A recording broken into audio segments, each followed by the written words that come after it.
want a second look. Yeah, there's something about this one, isn't there? Familiar somehow. We think we're stuck in a specific fragment in time, and we've been repeating that same fragment over and over again. But the flirting's over, Sherlock. Daddy's had enough now.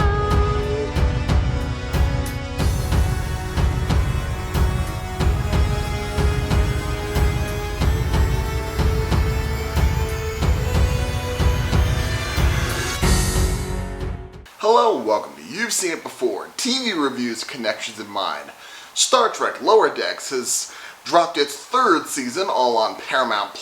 It once again continues the adventures of Mariner, Boimler, Tendi, Rutherford, and the entire crew of the USS Cerritos as they continue on their quest to boldly go where others have gone before.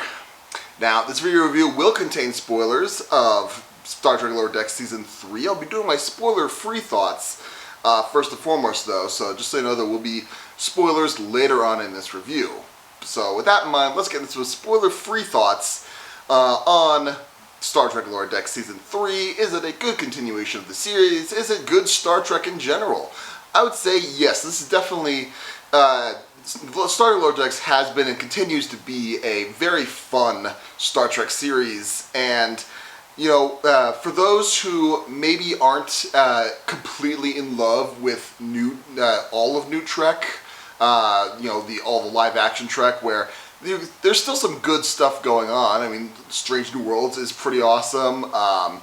You know, Discovery's going to new places. I'm on record saying I'm not a human.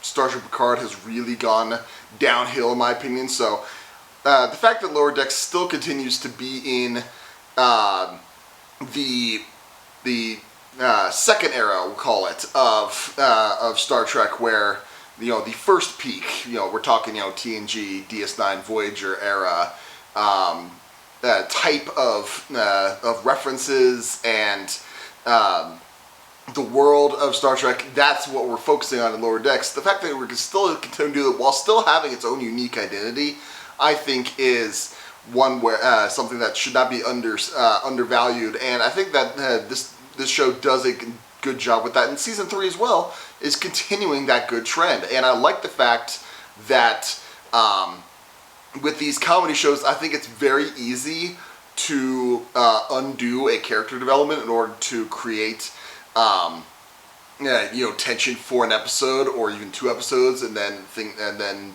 you undo their development. While yes, there are certainly instances of that happening in this season, I feel like it's relatively. I mean, I'm not a huge comedy expert as to what all the shows have done in the world over the years, but I feel like this show does a good job of keeping that development going and keeping the comedy going while also working the comedy within the new growth of these characters. And I feel like this season does that well. Where I think it doesn't do it well enough, I will say there are Season 3 is where we're starting to see, at least in my mind, a little bit of the cracks of the formula. And it's in the fact that we are revisiting episodes, which isn't in and of itself a bad thing. There's some fun things that you're revisiting from previous seasons. However, this leads to the problem that I think is going to be most endemic of the season and possibly seasons to come. I feel like it's probably only going to get worse from here, is repeated gags. And I'm not just talking about running gags, because I feel like there's a difference between a running gag and a repeated gag. The running gag is something like, you know, for instance, that there's one episode in here where Boimler becomes bold Boimler. He's gonna say no.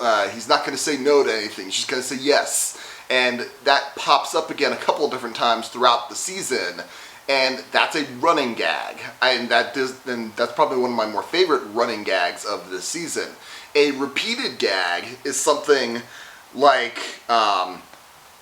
where the lower deckers try to save their superior officers, but the superior officers were fine, and you know, some off-screen stuff happened in the background, and you know, they were never in any real danger. But then it's like, oh, you lower deckers, what's going on? That's That happened at least once in Season 1, at least once in Season 2, and now it happens once again, once, possibly even twice, in Season 3. Or, officers switching roles. That's, a scenario that happens in Season 1 and it happens in here. Or the big one, and I feel like I didn't even notice this until other people pointed it out, but then once someone else pointed it out, I couldn't help but notice it, is the repeated gag of someone, another ship or another crew swooping in to save the day of the Cerritos. And it happens a lot in this season in particular, but it also, this happened a bunch of times throughout the run of the show. And with a comedy show, I feel like, yes, you're going to repeat gags eventually. That's just kind of the name of the game. But this is where the disadvantage comes in, where I'm on the, maybe I haven't said this before, but I'm going to go on the record and say I enjoy The Big Bang Theory. And yes, that is a sitcom that has a lot of repeated tropes, and not all of them work. That is most definitely the case. However, this has the length of, each season is, 20-some episodes, and there's 12 seasons. So you do the math on how many episodes there are of that. So they can get away with,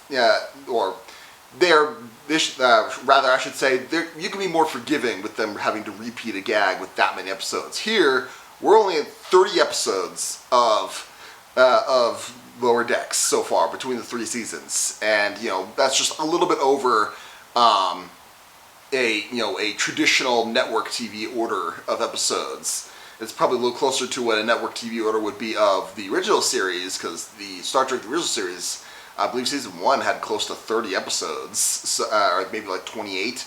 So yes, call it a full season's worth of network television episodes split into 3 seasons. And we're repeating gags so often now, and forget the time in between these seasons. That's starting to add up, I think. And I feel like Season 4 going on, they're going to have to invent some new scenarios. And maybe the fact that they're repeating these gags is a gag, but if that's so, then that's going to get old fast, I think. So, yes, we've had 3 decent seasons of Star Trek Lower Decks, and Season 3, definitely, but this makes me worried for Season 4 and beyond. So, yeah, just take of that what you will. But yeah, overall, good season of Lower Decks. Some of my favorite episodes so far, and like I said, some of the revisit episodes, they revisit some of my favorites from previous seasons.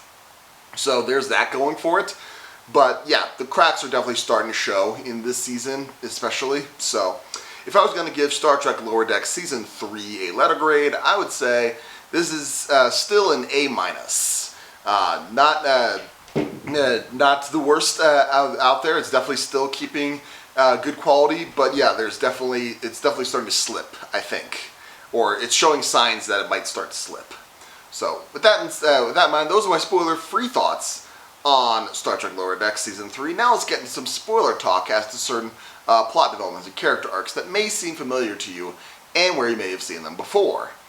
Like I said, the trope that has been repeated a couple times throughout the series, and in this season especially, is the trope of the ship coming in to swoop in and save the day, and that was all the more on display in the season finale, where the Cerritos is under attack from the USS Alito, the AI-controlled ship, and then all the other California-class ships come in and save the day for the Cerritos. That just made me think of the good old days of 2019, where we had both Avengers Endgame and Star Wars Rise of Skywalker, where both had that trope of all the heroes are in peril. What's going to happen now? Then all of a sudden, the portals come up, or the hyperdrive deactivates. Here we are. Everyone warps in at the same time. All the backup comes in at the exact same time, and then the battle is won for the heroes. So there's that parallel to be drawn there. But yeah, I'm not going to go episode by episode on this one. That was just one where I feel like I could point to that, just because that trope happened a couple times in this season, and as like I said, a series-long trope, I think, in my opinion. But Some of my favorite episodes of this season were definitely Reflections, the episode with the Starfleet career fair that Mariner and Boimler are voluntold to be part of, and then Boimler just absolutely flips out and starts, beating the crap out of people who badmouth Starfleet.